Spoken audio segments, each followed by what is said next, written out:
Hi everyone, welcome back to my channel. My name is Diamond and I hope you're having a wonderful day.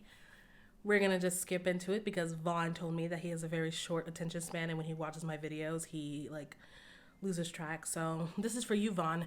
Pay attention. Anyway, so today we're gonna talk about reconciling with your exes. So this is still my breakup saga, but it has, let me see. I gotta write down. Well, we got 2 more chapters and then we'll be done talking about that. So for y'all that are like, I'm getting tired of talking about exes, can you start talking about something else? We're almost done. 2 more weeks. You got it. So in my personal opinion, when it comes to reconciling with exes, it really depends on why you need to do it. How did y'all end it? Is it necessary? Is it gonna hurt you? And I know some people, they're like, I have quite a few friends actually who, when you're an ex, you're done. It's the end. Goodbye. Bye. And then I have some that are like, I really want to be friends with that person, especially if it was something as though y'all had a relationship that started from friendship, all that stuff. So I completely understand that concept. But I think it really, it depends.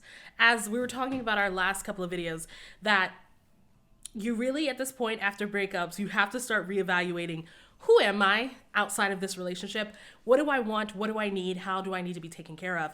And when I say taken care of, I don't mean like who's going to take care of me, but how am I going to take care of myself? And sometimes if you're friends with the ex that you immediately just broke up with, that can sometimes hinder the growth that is necessary.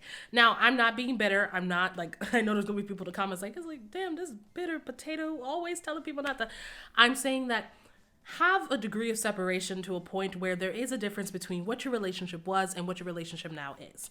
And that can be very difficult for some people when they realize that though they're not dating their ex anymore, they still have the same compatibility, still have the same friend group, hobbies that require them to interact with each other on a different basis. Oh my gosh,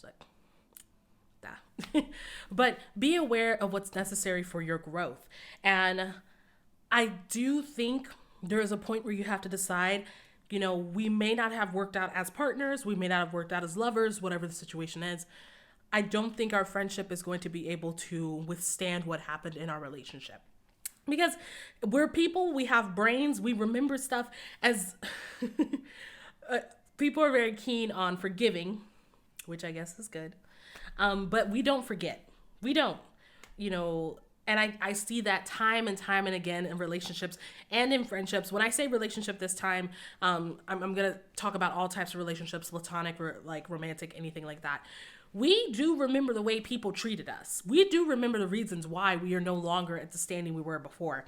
And we're not going to pretend it didn't happen. So it's hard. It'll change the way that you interact with that person, the way you communicate.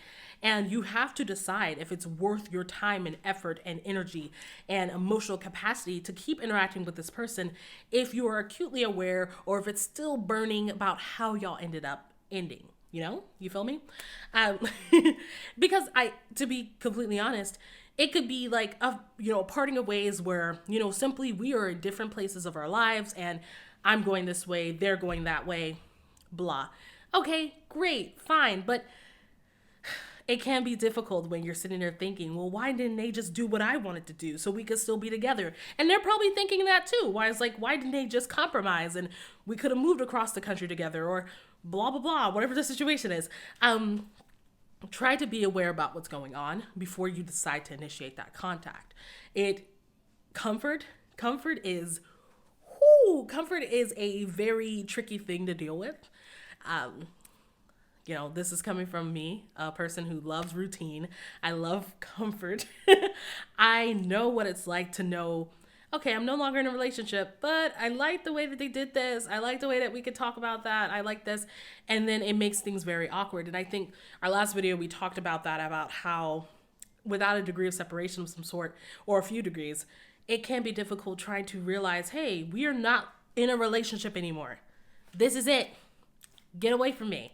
And for those of you who cold turkey, after the breakup, you're like, goodbye, don't talk to me, don't text me, tell your mama to delete me off Facebook, shut up, whatever the case is. Time could go by and then they try to interact or you try to interact and then you're back at it again with the bull. You realize, gosh, this is the reason why I stopped talking to you, and this is why I don't want to keep talking to you. And it's trial and error at this point. I can give you all the advice in the world. I can tell you, don't talk to them, do what's best for you. But essentially, you have to make the decision on whether or not your time, your emotional capacity, and what you need in your life is worth investing into this person and a friendship. Or it may not even be a friendship. It might be a sexual relationship. You may have downgraded it where you're just, they're just having sex. And that gets tricky too. Y'all see how I'm matching? Everything's matching, including drink. Oh, shit. Look at me. Yeah. Yeah. If you decide to keep on with a sexual relationship, that's when it gets tricky. Very tricky. Unless you're very much like, this person's just a piece of meat to me or whatever, which I highly doubt that's what you think of people. Like, I like to think that y'all are compassionate, empathetic people who do not see other people as pieces of meat, regardless of the connotation or situation. But then again, I could be wrong. I might be wrong. More than likely, I'm wrong. Who knows? I'm probably wrong. But I think that if you do engage in a sexual relationship with an ex, whether the time has passed, whether it's been a couple of months, a couple of years, whatever, it's still going to be weird. It's still going to be awkward. And as almost every person who ever does a video about like relationships, communication is key in that point. But I'm not going to keep reiterating that. Y'all know communication is a point. Gosh. I think I'm going to have to do a whole video about like the types of communication. Like, what's the difference between talking and communicating? What's the difference between listening and hearing and stuff like that? So tangent, totally different topic. Should you reconcile with your ex? As I said at the beginning, you really need to decide if it's worth your time. Now, we all have moments of weakness where we're like,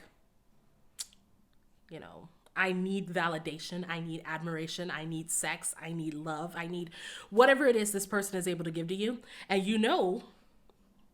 they might be, they'll probably be like at your door within the next 10 minutes because they need that too. And I need you to be not weary about it, but really realize that if this is the end of a relationship, let it run its course. Because I know it's happened to me where, I broke up with someone, degree of separation as per usual. Then a couple of months later, we like hit it off again and we hang out. And then I'm like, I want to marry this person again. But then it gets weird, right? It gets so weird. And then I get weird and then they get weird and then we end up not talking ever again because everyone's weird. But y'all really need to figure out what's best for you. And if I were you, depending on the situation, I would probably avoid it for a little while because I know I love routine. I love the people who give me great routines, and falling back into that can be very detrimental. My glasses are starting to darken because I'm facing a window. But anyway, this was a very short one because I can't give you any theories, anything with this, because this is very much you trying to figure out what's going on inside of your own head and what you need to do. So yeah, but I hope you do what's best for you. What is that? Do I have to keep my hands like that to like keep the light correct? Golden. Whatever. Anyway, I'll have a new video for y'all next week, and that'll be the second to last video about dating. Well, not about dating entirely, but about this breakup saga, like the whole process. Anyway, like, share, and subscribe. I think you should be listening to my podcast because it's hilarious. Yeah, so link in the description below if you want to listen to it. So